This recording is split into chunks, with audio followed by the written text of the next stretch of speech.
And now, ladies and gentlemen, it's my great honour to introduce General Robert Brown, Commanding General, United States Army Pacific.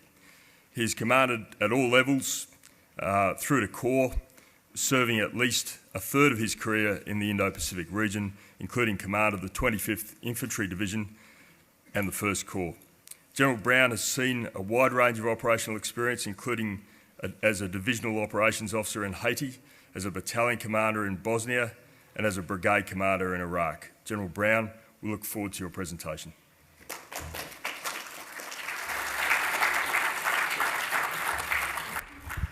Well, I don't know about you, but my brain hurts.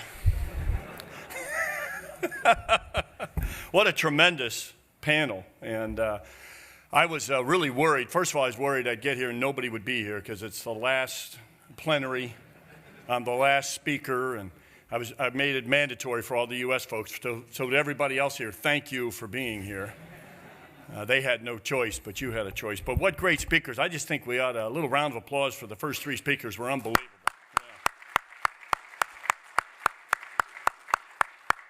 And obviously, I've known Rick Burr a long time. He's a smart guy. So we figured, you know, these are all folks who were on the dean's list, top-notch students, no question. And then he had to finish it off with someone who was on the dean's other list to bring it back down. But great to be here. Thanks, Rick, for this opportunity. I'm going to talk just really on experience.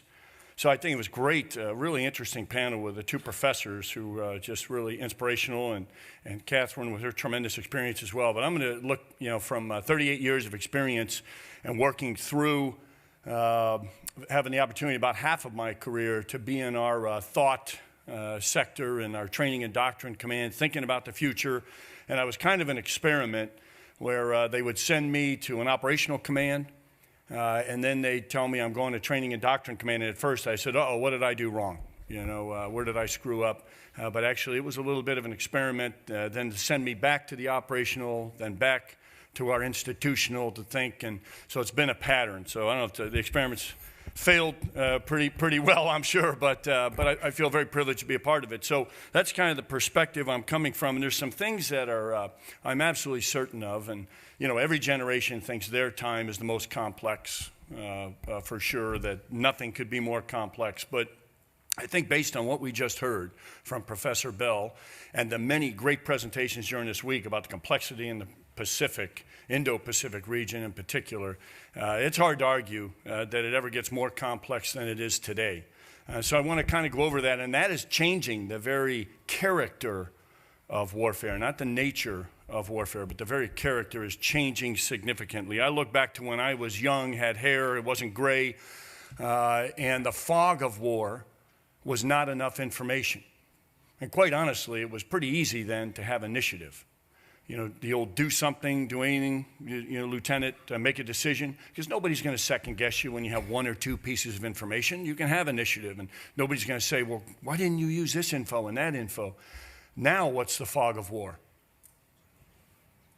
I see everybody nodding and several people saying it, too much information, overwhelming amounts of information. And you're looking for those golden needles in haystacks of information out there. And oh, by the way, initiative has changed. It's a heck of a lot tougher because when you make a decision, there's 50 people saying, well, wait a minute, why didn't you do this? I mean, clearly you could see this. And of course, there's all these armchair quarterbacks out there from thousands of miles away, even seeing a picture clearly that you may be seeing or may not be seeing. It's changed things quite a bit. There's a couple key points, I think, in the change that are affecting land forces in particular, but all military forces. And that's, it's going to require a teamwork like we've never seen before. Teamwork with folks like Professor Bell, you know, teamwork with folks like Professor Yu, with State Department, with whole of government approaches. These problems are complex, and before those sectors could handle them individually, they can't anymore.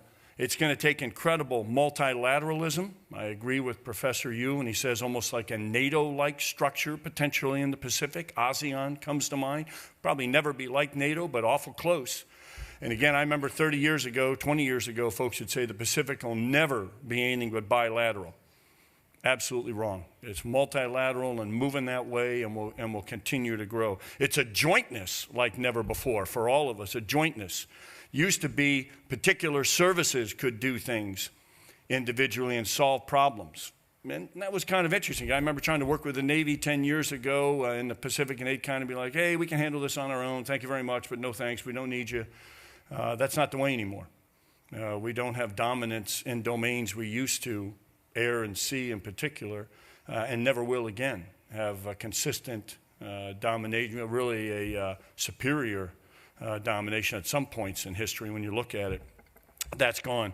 And then the final point as I'm going through this is, despite all artificial intelligence, despite technology, the need for people, the people are the most important aspect. And although there'll be some that say, you know, things will all be done autonomously, no. Empowered people will be the key. Certainly, they'll be leveraging technology. They'll be leveraging artificial intelligence, you name it, augmented reality for training, everything else. But technology used to give a huge advantage to some nation states. That is gone because it spreads so quickly, and the connectivity in the world, that advantage will not remain.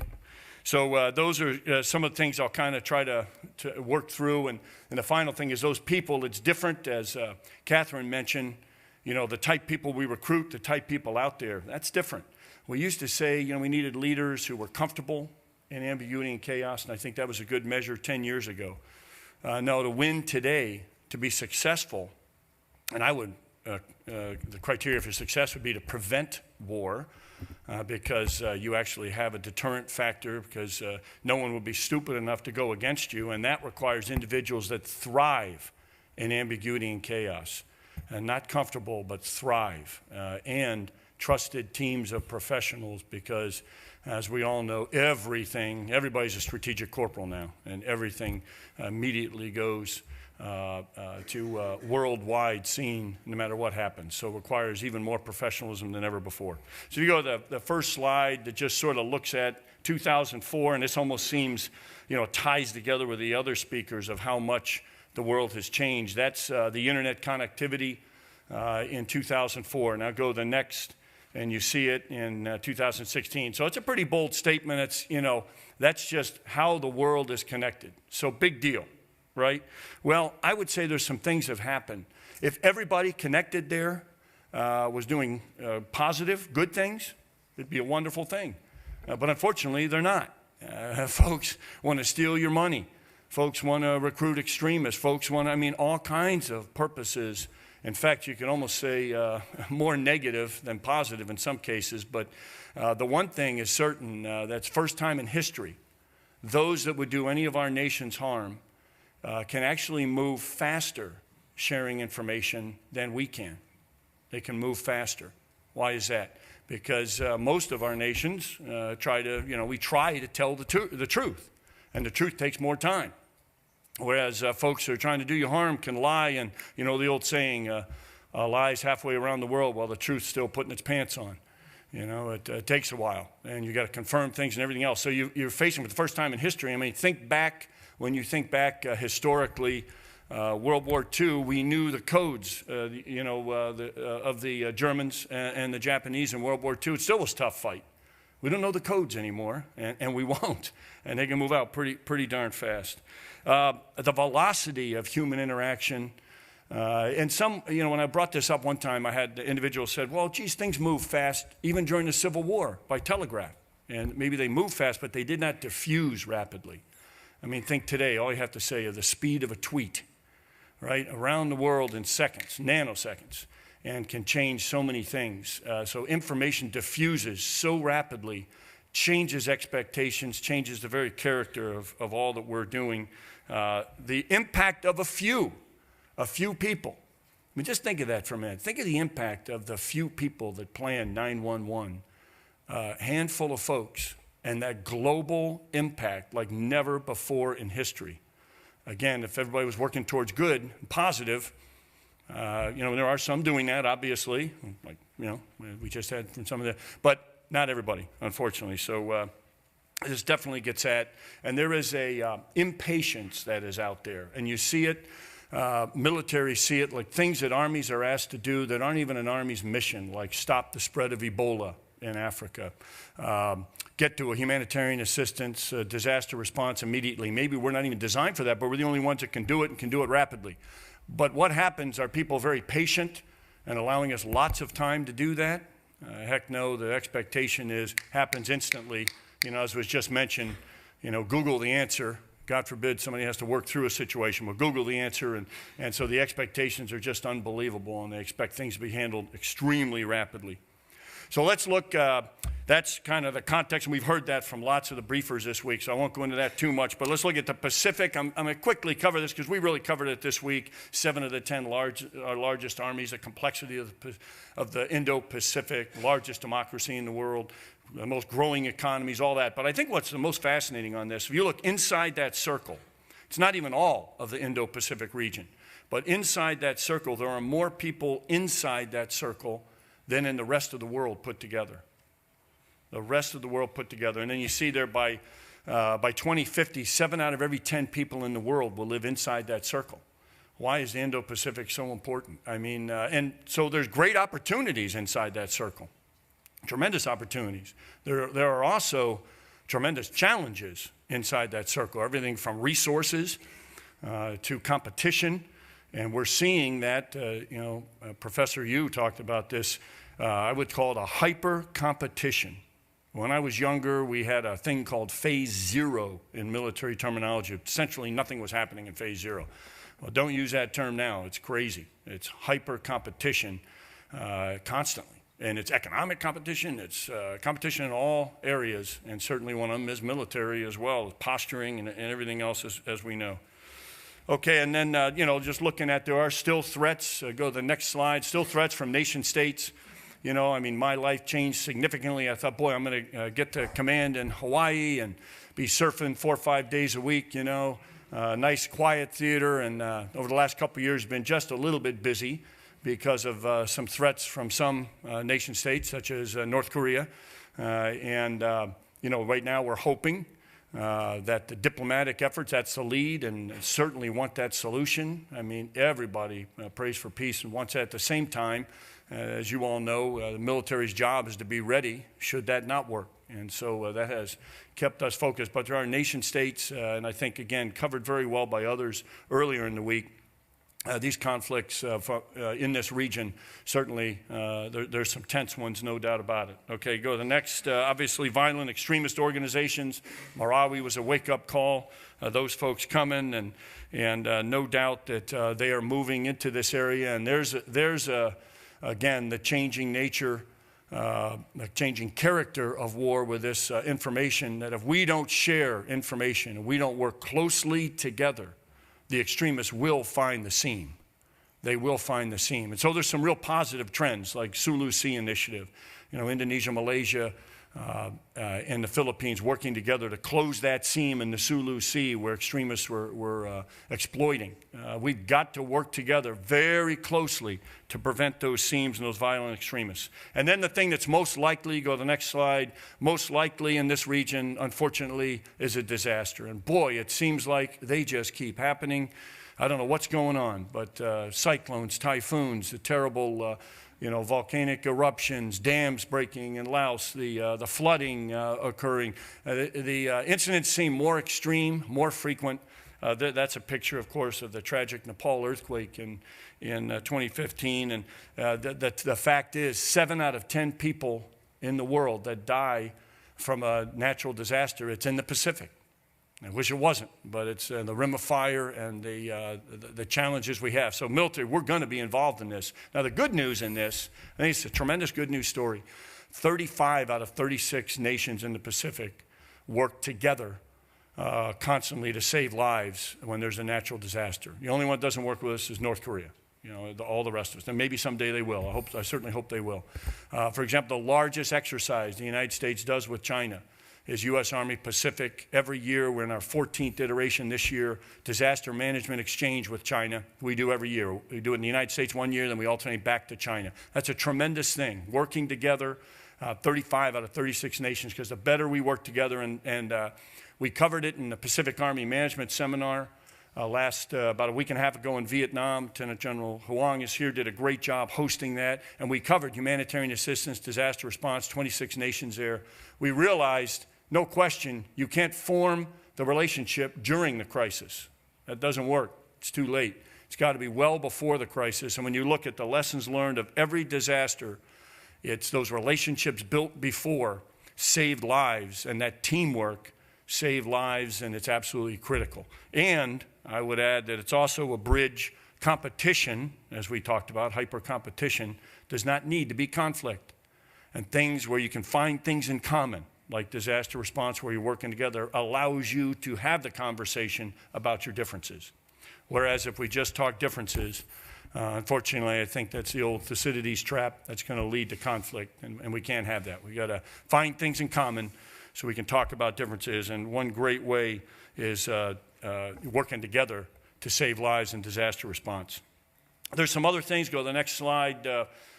Black swans used to be something that would come out of nowhere. There's a picture up there, the Spanish flu. Millions were killed in the Spanish flu in 1918. Tragic, came out of nowhere. 911, I mentioned, the impact of that, and thousands killed.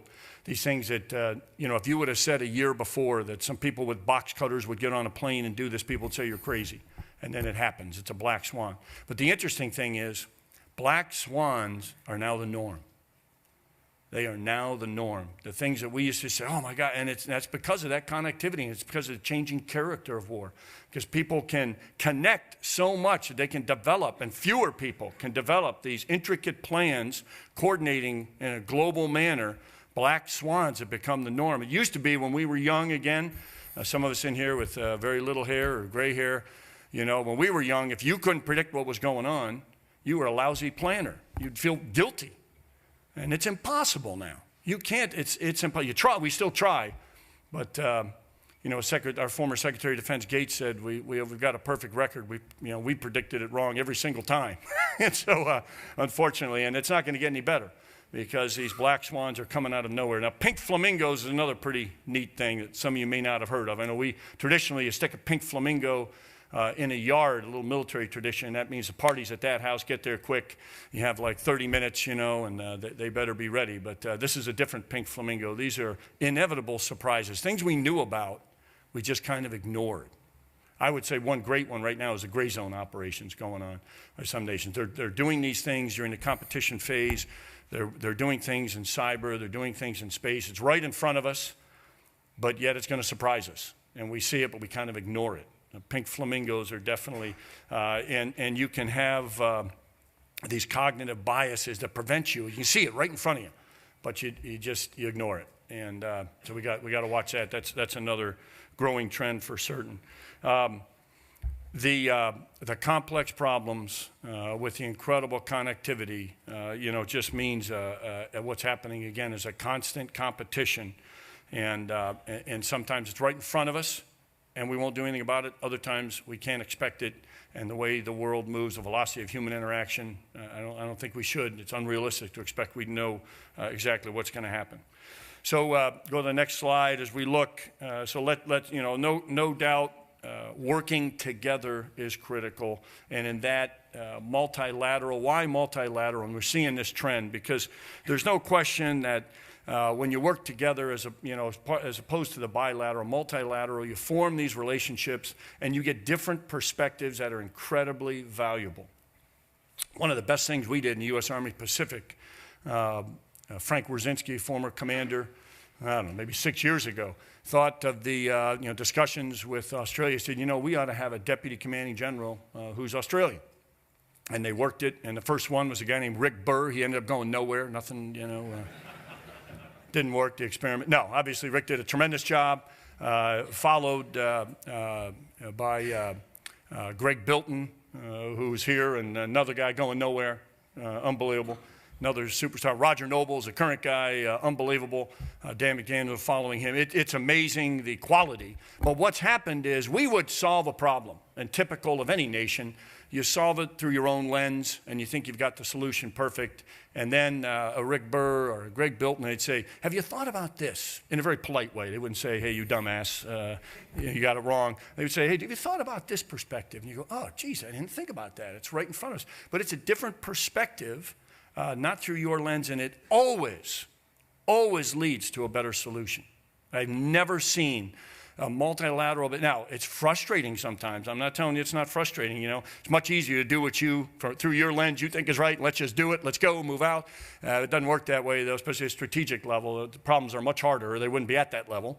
And they require a solution that takes more time and more teamwork to figure out. And that teamwork is absolutely key. And so for us, it's a growing trend, and we're seeing it all around. We want to, our headquarters, we want more deputy commanders. We have a First Corps, we have a Canadian deputy. I had one when I was First Corps commander. We have in 18th Airborne Corps, British deputy, Chilean deputy, and Army South. Anyway, this is a growing trend and a positive one. And it gets to the whole fact this multilateral working together. The other thing, again, to work together, we have to be interoperable. Interoperability is key. Boy, is that a pain in the butt, right? And the problem is when we think of interoperability, 99.9% of the time we're talking about the systems. And let me break this to you gently. All the military folks, they may be depressed the rest of the day. But the reality is the systems will never work perfectly together. All right, I'm going to break that to you. We all want that. We all complain about that in every AAR after an operation, that they just don't work together well. Can't we fix that? We are never going to be able to totally fix that. Never. Even when you buy, remember Talisman Sabre last year, I was all excited. Australia had the exact same AFATADS system as we in the United States had. I'm like, great, we can talk, we can share digits. Oops, wrong version. Didn't work. I mean, it's always going to be something. Now, we'll get better. We'll improve, but we will never solve that. The technology, we have different budgets, different, there are factors. You've got to buy more Australian equipment. We got to buy more U.S. There's just factors that we're never going to be perfect. But the good news is there are two other parts to interoperability that we forget about.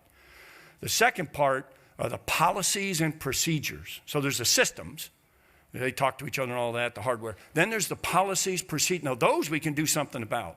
And those actually cause more problems usually than the hardware. You can work around the others if you can get the policies right and the procedures as you're working together. And that's why we need to work together, to figure out what does need adjusting in policies and procedures.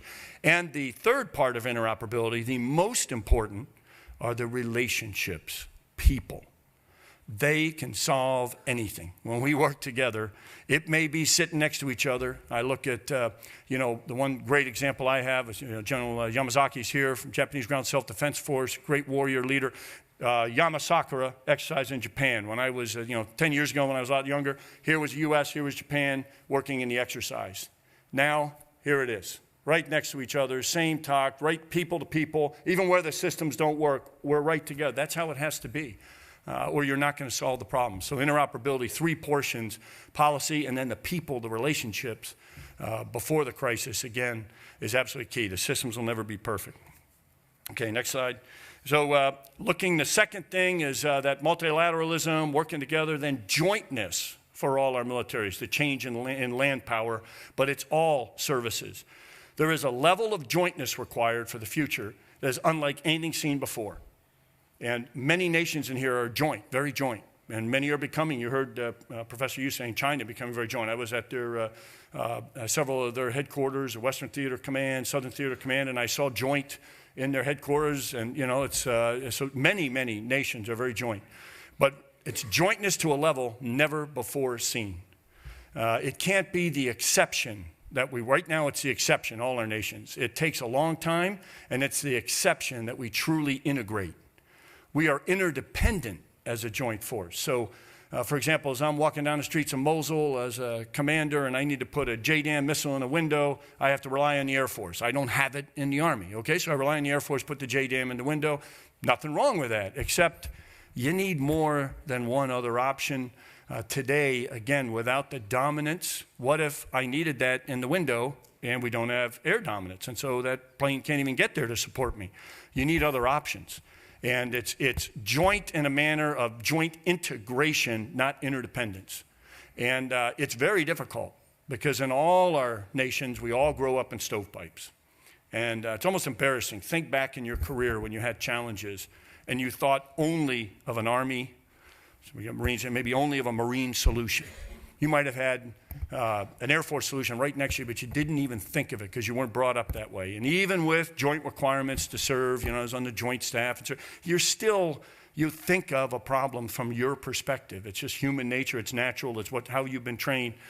Even in joint courses, you sort of go, you solve things in your corner of expertise, and you don't often cross over, but it's going to require in the future a level of jointness like we have never seen before, which truly integrated, and the two domains that are the greatest potential, kind of goes to Professor Bell's point of cyber and space, huge potential, also the biggest challenges, but they will impact the character of war more than ever before seen by far. A good example of this joint integration required is the RIMPAC exercise. So 2 years ago, we asked the Navy to turn RIMPAC from the largest maritime exercise in the world to the largest multi-domain exercise in the world. I thought they'd take us to go take a flying leap, it's our exercise, forget it. Just the opposite. They embraced it, and it became the largest multi-domain exercise in the world. And you had a Japanese SSM-12 land-to-sea missile firing for the first time ever, with Australian P-8 controlling, with links to Special Ops, Air Force, Marine, Navy, Army controlled, things we've connected and done joint like never before. But did it take a lot of hard work? Heck yes. Is it normal? No. Will it become normal in the future? Yes. It'll have to, absolutely have to. That's the future of warfare and the future of land warfare. It's more joint than ever before, more multilaterals I was talking about. It's also, go to the next slide, multi-domain. Multi-domain operations are the future. I'm absolutely positive. There's some things, in your career, I knew striker brigades were a great idea. I knew modularity was a great idea. I'm telling you, there's absolutely no question multi-domain operations are the future. It's air-land battle that works so well. That took 14 years from concept to doctrine on steroids with other domains included, and it is the future. It does require incredible integration and PhD level work. It's hard. But we will get there. We've already seen incredible success moving that way, and the systems will change. It's almost, think about it. Every nation's different, but in our nation, it almost is embarrassing to me that we have systems within the Army that can't even share information with each other, let alone between the services. They can't share information with each other easily. There are some things that bring them together, systems that link them together, but it's very difficult. It should not be. It will not be in the future as we keep moving forward. You're going to have to present multiple dilemmas. You can't be so predictable. Multiple dilemmas to an enemy. Have multiple options for your leadership. A single option will not work, and you certainly can't be linear and predictable the way we were under air-land battle. It worked then. It's not going to work again. And there's some challenges in there. You see, like rapid acquisition. We can't have, like for us in the Army, it takes us about 12 years to develop a system. It's not going to work. Too long. So we developed Army Futures Command, just started a few weeks ago in Austin, Texas. Innovative, and we'll see development, not 12 years, but we're talking 2 or less, and incredible effort in improving that, fusing folks together, cross-functional teams, already seeing huge improvement in that. But we got to fully integrate these areas that we were a little bit too hard in the past, like electronic warfare, cyber, and certainly space capabilities, no doubt about it. The most important part of the multi-domain operations, though, and this is where I'll end, is that it does require incredible people. And that's what I mentioned in the beginning. You cannot have individuals excelling in multi-domain operations that aren't collaborative, critical creative thinkers, problem solvers. That's what it takes, and they have to be empowered. The very reason we changed in the middle of 2 wars from strict command and control in 2008, we shifted to mission command.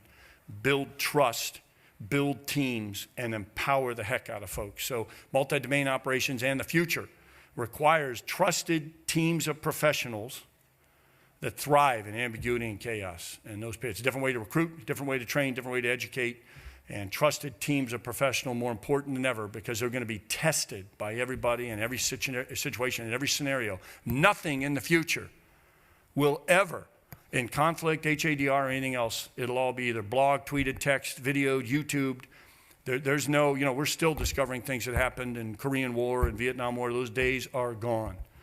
Everything will be available to everybody, which puts even greater emphasis from Private Brown to General Brown. You better be doing the right thing and be a trusted team of professionals. So I look forward to your questions. I really appreciate the opportunity to speak, and really honored to be on this panel, even though it was the last one, Rick, and I got to get a new agent, for God's sakes, the last speaker. But I really am honored to be with these great speakers and look forward to the questions. Let's go get some tea and coffee immediately.